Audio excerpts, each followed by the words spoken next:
Hi friends नमस्कार मोर समस्त को तो थंबनेल देखि आपण निश्चिंत जानि पारथिबे वीडियोटी को टॉपिक उपरे बनाई बा को टॉपिक उपरे अछि।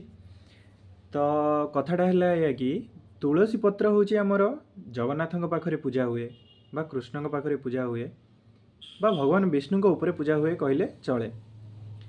किंतु आम ओडिशा रे गोटे मंदिर अछि जोटी भगवान शिव पाखरे भी तुलसी पत्र पूजा हुए। तो बहुत सारा लोक एक कथा को जानी न था बोध हुए किछिटा लोक जानी थे किछिटा कहले बहुत कम लोक।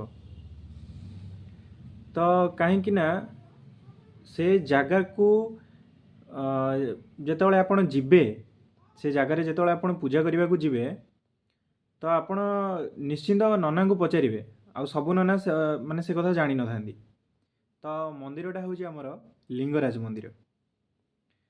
तो कथाटा कौन एक्चुअली तो भगवान विष्णु पाखे तो तुलसी पत्र पूजा हुए हेले शिवों पाखे पूजा हुआटा यहाँ माने कॉमन कथा नुह।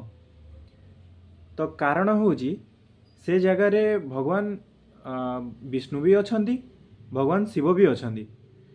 तो सेतिपाई तांको ना हूँ हरिहर माने हरि कहले विष्णु हर कहले शिव। तो जेहेतु हरिहर गोटे जगार अच्छा सेठी दोल मेलण जोड़ा आमर हुए दोल पर्व जोड़ा हुए सेठी दोल विमान भी ठाकुर चारिगति परिक्रमा करती मंदिर चारिगति। आउ जेतबले आमर श्रावण मास आसे सेतबले आमर जो पानी नहीं कि जाती सब काउड़िया भाई माने आमर बा काउड़िया भक्त माने सब जो माने आमर बोलबम जाती से माने भी पानी शिवंग उपरे पानी माने पानी लगी करती। तो ये हूँ गोटे कथा छोट कथाटे। तो आपको केमिति जानवे जिते आप लिंगराज मंदिर को जीवे तो आपण एंट्री कला जो मेन मंदिर बाँ पट साइड्रे हूँ गोटे गणेश मंदिर थी तो सीटा सीढ़ी दे आपण ऊपर को जावाक पड़ो। तो सेठी बहुत बड़ विशालकाय बोधे से कला मुगुनी पथर जहाँ को कहती पूरा मुगुनी पथर से गणेश तैयारी। तो से गणेश ठीक अपोजिट माने मंदिर एंट्री कलार लेफ्ट साइड्रे गणेश राइट साइड्रे हूँ पार्वती माँ मंदिर। तो सेठी अच्छी आउ मझे तो आप जानते ज्योतिर्लिंग कि जोटा भगवान शिवंकर लिंग जोटा पूजा हुए।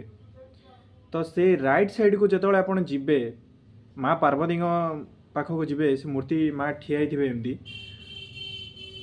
तो सेठी से नना जड़े अच्छा। तो से नना बहुत माने आमर टिके वृद्ध नना आमर।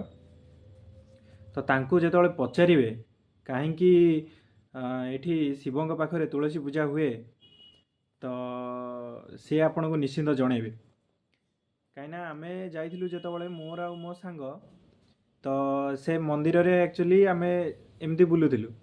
तो दर्शन करी मंदिर टिके दर्शन करी आम चारिपार्श्वर एमती बुलूलु। तो गला परे गोटे लोक एमती हठात ऊपर को गले से पार्वती माँ मंदिर को माने मंदिर साइड जोड़ी अच्छी। तो सेठी गला बेले से हठात एक कथाटा पचारे तो आम भी सेठी बसलु। तो आम एत ध्यान दे नथिलु कि शिवों पाखे तुलसी पूजा हो बोधे बहुत सारा लोक ध्यान दे नथिबे माने से लोक केमिति जणे पचारे मत से बहुत आश्चर्य लगे। तो जेतबले से कथाटा पचारे नना को नना टिके हसिले तापर कहले बहुत सारा लोक को जना नहीं। तो तापर से कथाटा तांको कहले कि कहीं एठी भगवान शिव थाई माने भगवान विष्णु पाखे तुलसी पूजा हेले कहीं भगवान शिव से पूजा हुए। तो ये थिला तार कारण।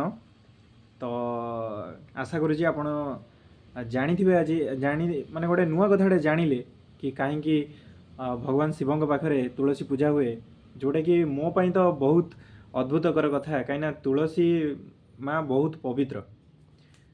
तुलसी ना कहले माने पवित्र तुलसी निजे तो केते पवित्र आपण जानिथिबे। तो सेटा भगवान को विष्णु पाखे पूजा हुआ जिनिस तो जितेबाला शिवों पाखे पूजा हुए तो टिके आश्चर्य तो लगे।